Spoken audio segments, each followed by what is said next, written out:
أشهد أن محمدا رسول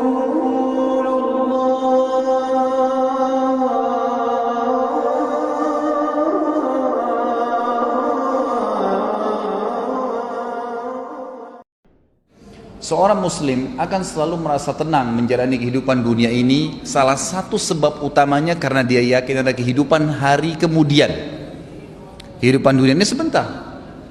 Semua kita lihat depan mata kita, sekuat apapun fisik seorang manusia, kita nggak bicara lagi makhluk Allah yang lain, manusia saja, orang yang terdekat di antara anda pribadi, kerabat-kerabat kita, teman-teman dekat, orang-orang tua kita, mereka meninggal dunia. Sekuat apapun, sehebat apapun dia, ya, prestasi dunianya, profesor kah, doktor kah, dia seorang bisnismen yang terkaya di dunia kah, orang yang paling gagah atau cantik kah, orang yang paling dihormatin kah, kepala suku kah, presiden kah, siapa saja, atau orang susah, semua akan meninggal.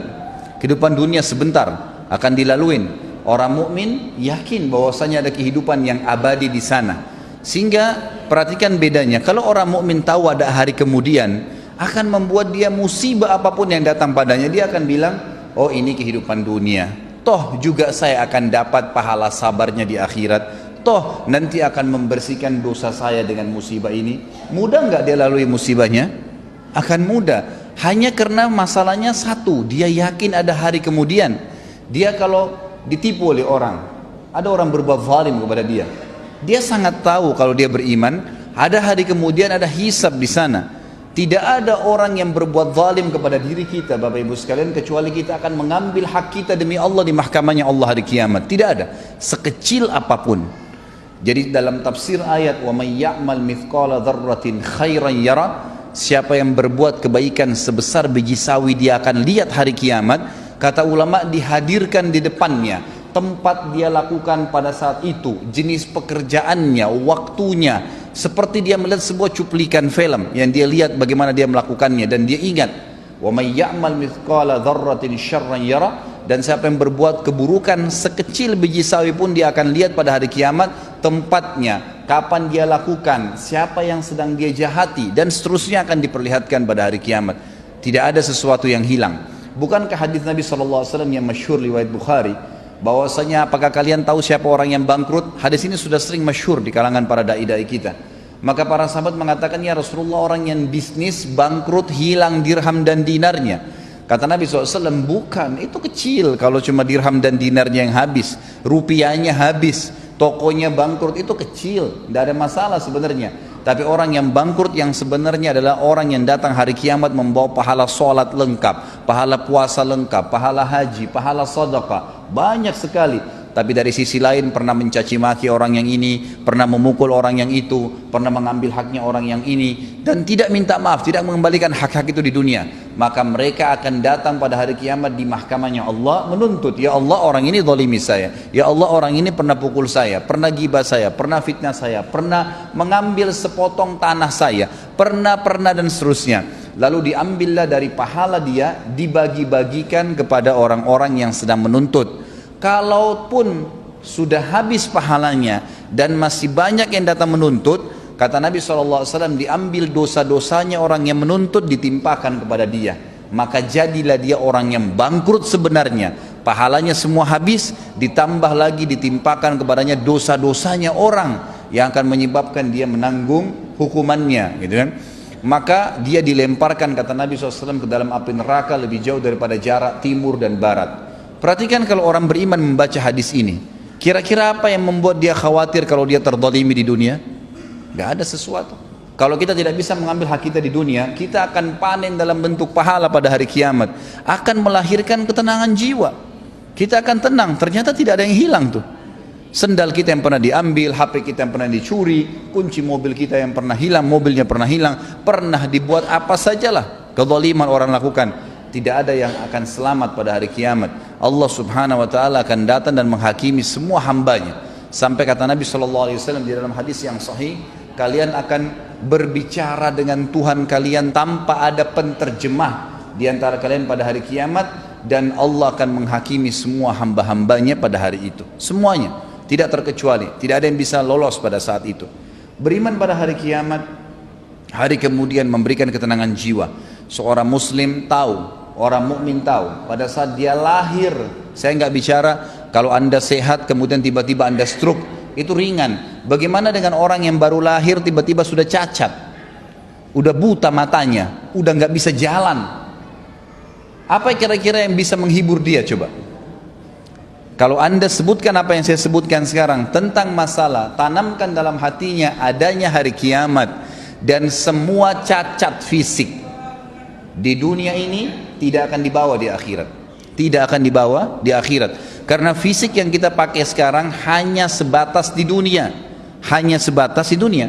Hadis Nabi SAW riwayat Bukhari yang berbunyi, kata Nabi SAW, jasad kalian akan dimakan oleh tanah, ya, kecuali tulang ekor kalian yang darinya Allah akan membangkitkan kalian pada hari kiamat, ya, akan dibangkitkan. Allah akan turunkan hujan yang akan menetesi setiap tulang ekor tersebut dan akhirnya kalian tumbuh seperti tumbuhnya tanaman, dan Allah membuatkan fisik yang baru. Fisik yang baru. Apa kata Nabi SAW? Semua laki-laki Allah akan berikan fisik seperti ayahnya Adam, 60 siku ke langit. Jadi fisik yang kita pakai sekarang ini cuma sebentar. Di dunia, mau cacat, mau sempurna, mau gagah, mau cantik, itu sebentar, duniawi. Di akhirat kita akan punya fisik baru. Posternya semua laki-laki seperti Nabi Adam, 60 siku ke langit artinya 27,5 meter.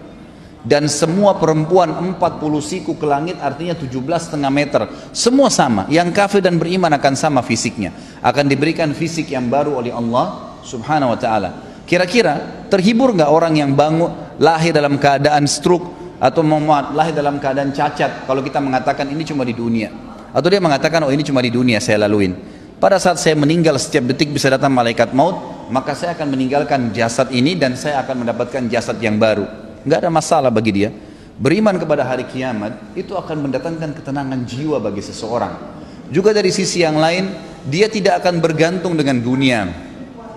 Dia akan meninggalkan dunia ini, dia jadikan dunia ini di belakangnya. Ulama sudah sepakat mengatakan, siapa yang mendahulukan akhirat dalam kehidupannya, maka dunianya akan ikut.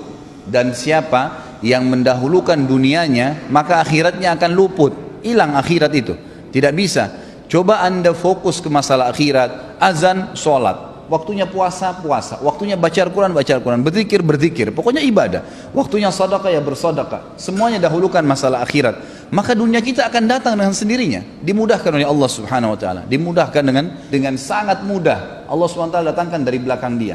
Tapi orang subhanallah yang kejar dunia, sibuk dengan meetingnya, lupa dengan sholatnya dilewatkan. Ya subhanallah, bisa dia dahulukan meeting dengan partner bisnisnya daripada bertemu dengan Allah subhanahu wa ta'ala, yang kalau dia bahasakan bahasa kantor sama saja dia sedang absen dengan Allah. Sebenarnya pada saat itu pencipta langit dan bumi yang memberikan kepada dia ruh, yang ciptakan jasadnya, yang mengizinkan hidungnya bisa menarik oksigen sehingga dia bisa hidup, ditinggalkan hanya dengan urusan dunia? Nggak mungkin. Tapi orang kalau yakin dengan hari kiamat, dia tahu ada Allah subhanahu wa ta'ala akan menghisab pada saat itu, dia akan lebih mendahulukan masalah akhiratnya. Dunia akan jadi kecil bagi dia. Seorang mukmin pada saat punya rumah besar terus tiba-tiba jadi rumah kecil, nggak masalah buat dia. Nggak masalah buat dia, nggak ada masalah karena semua yang dia tahu dunia sebentar, gitu kan? Sisi yang lain lagi, orang yang beriman kepada hari kiamat ini akan termotivasi jemaah sekalian untuk melakukan amal-amal saleh, sibuk dengan amal saleh. Nggak ada waktu bagi dia untuk berbuat dosa. Ingat, setiap dosa yang kita lakukan kalau berhubungan dengan Allah subhanahu wa ta'ala, zina, tidak sholat, syirik, berhubungan dengan Allah subhanahu wa ta'ala langsung, kita taubat kepada Allah, Allah ampuni. Tetapi perbuatan dosa itu akan mendatangkan konsekuensi dari Allah. Hukumannya ada, pembersihan dosa itu. Kalau orang mukmin tahu ini, anda sebagai orang yang beriman tahu bahwasanya setiap dosa yang saya lakukan akan ada konsekuensi hukumnya, anda tidak akan melakukannya. Banyak orang berani, kalau dalam bahasa ulama itu tajarra Allah, dia berani sekali pada Allah karena dia belum tahu kalau dia melakukan satu perbuatan dosa akan datang konsekuensi hukum dari Allah, nggak bisa dia selamat. Umumnya kata ulama, kalau telinganya melakukan perbuatan masalah, matanya melihat yang haram, hidungnya menghirup yang haram, lisannya mengucapkan kalimat yang haram, bibirnya mungkin mencium sesuatu yang diharamkan, tangannya menjamah yang haram, kepalanya diletakkan pada yang haram, kemaluannya diletakkan pada yang haram, kakinya melangkah pada tempat yang haram, pasti di anggota-anggota tubuh ini Allah datangkan hukuman. Jangan heran kalau Anda pernah berbohong, tiba-tiba ada satu waktu kena sariawan. Itu sudah umum kata ulama kalau berhubungan dengan Allah subhanahu wa ta'ala. Atau bisa Allah datangkan musibah yang lain, Allah subhanahu wa ta'ala mendatangkan hukuman. Maka Bapak Ibu sekalian jangan merasa aman dengan dosa kepada Allah subhanahu wa ta'ala. Enggak main-main itu. Kalau kita tahu dan kita beriman bahwasanya al-jaza min jinsil amal, sebagaimana sabda Nabi SAW, akan datang balasan sesuai dengan kadar perbuatan seseorang, maka kita tidak akan lakukan itu. Begitu pula dengan berhubungan masalah haknya manusia, mencuri, menggibah, memfitnah, haknya manusia, mengambil haknya dia. Kalau kita tidak kembalikan, mungkin karena kita anggap kita orang hebat, punya strategi, punya cara untuk menipu orang, atau punya ilmu, atau punya kedudukan, lalu kemudian kita menindas orang lain, orang itu tidak bisa menuntut. Nggak ada yang selamat dari mahkamah Allah SWT. Perhatikan kata ulama, hari ini Anda menipu, besok pasti Anda ditipu, pasti. Hari ini Anda berbohong, besok Anda akan dibohongi. Hari ini Anda menggunjing, lusa dan kapanpun waktu yang Anda akan digunjing dengan orang. Balasan akan datang sesuai dengan kadar perbuatan. Itu di dunia ya, belum akhirat. Kalau dia tidak taubat akan datang hukuman yang berat di hari kiamat nanti. Kalau kita tahu dan sadar bahwasanya ada hisab hari kiamat, kita akan lebih hati-hati. Tidak akan mudah untuk melakukan perbuatan dosa, karena berat di dunia, berat juga di akhirat nanti.